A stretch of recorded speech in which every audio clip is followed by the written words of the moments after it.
Una falacia es un error en el razonamiento que puede llegar a conclusiones falsas o engañosas.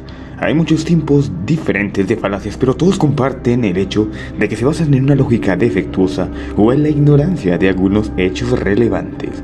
Una falacia es una mentira que trata de disfrazarse de verdad y resulta bastante peligrosa porque puede llevar a conclusiones falsas o engañosas, lo que puede tener consecuencias graves. Por ejemplo, si se basara una decisión importante en una falacia, es posible que se tomen medidas inadecuadas o equivocadas, lo que puede tener consecuencias negativas para una persona, un grupo o incluso una sociedad entera. Además, también son peligrosas porque se utilizan de manera intencional como una táctica de persuasión para tratar de engañar a las personas y hacer que acepten un argumento sin cuestionamiento.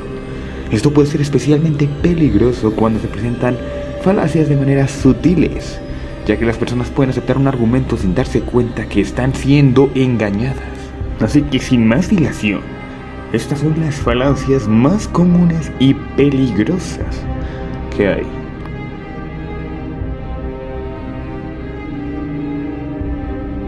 La falacia del espantapájaros, también conocido como la falacia ad hominem, es una forma común de razonamiento defectuoso que consiste en atacar a la persona en lugar de abordar el argumento en sí. En lugar de evaluar la veracidad de una afirmación o argumento de manera objetiva, se desvía la atención hacia la persona que lo presenta y se cuestiona su carácter o credibilidad. Es una distracción y se utiliza a menudo para evitar tener que abordar un argumento de manera directa o para tratar de socavar la confianza del público en una persona o idea. Sin embargo, es importante recordar que la veracidad de una afirmación o argumento no debe ser evaluada en función a la persona que lo presenta, sino más bien en función a la evidencia y el razonamiento que lo respaldan. Esta falacia es especialmente peligrosa porque puede ser muy efectiva en persuadir a las personas a no considerar seriamente los argumentos de la otra parte. Cuando se ataca a la persona en lugar de sus argumentos, las personas pueden sentirse desalentadas de seguir escuchando o considerando lo que tienen que decir, incluso si sus argumentos llegan a ser válidos. Es una táctica comúnmente utilizada en la política y en los medios de comunicación para desacreditar a los oponentes. Sin embargo, esta falacia es muy poco útil en la discusión de ideas y problemas importantes, ya que evita el debate sobre las ideas en sí mismas y se centra en los ataques personales.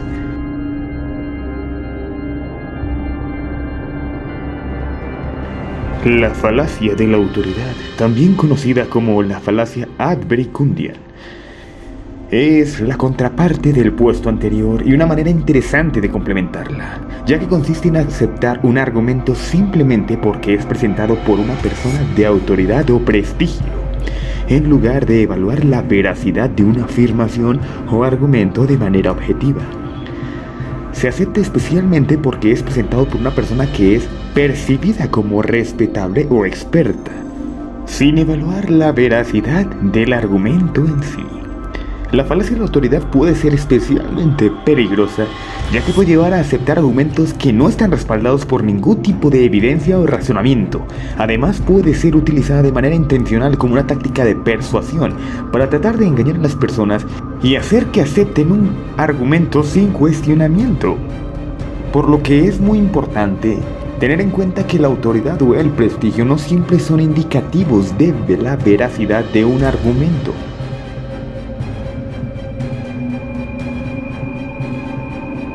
La falacia de la ignorancia consiste en aceptar un argumento simplemente porque no se ha demostrado que sea falso, en lugar de evaluar la veracidad de una afirmación o el argumento de manera objetiva.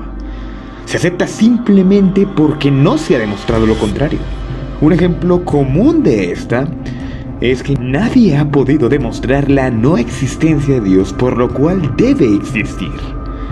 La falacia de la ignorancia o falacia ad ignorantiam es peligrosa porque utiliza como argumento para una discusión la propia ignorancia del contrincante, o en este caso la ignorancia de ambos, y se utiliza a menudo en conjunción con la falacia de la ignorancia ignorada, que consiste en aceptar un argumento simplemente porque no se tiene suficiente información para desafiarlo. En este caso no es importante si ha sido demostrado o no, sino que no se conoce.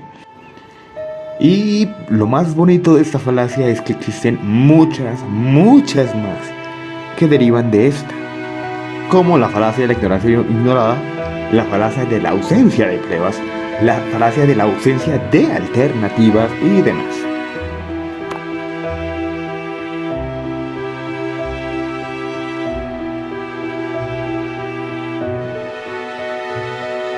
La falacia de la ignorancia por omisión, la falacia de la ignorancia por negligencia, la falacia de la ignorancia selectiva, la falacia de la ignorancia selectiva. Aquí va a haber una parte 2 de falacias.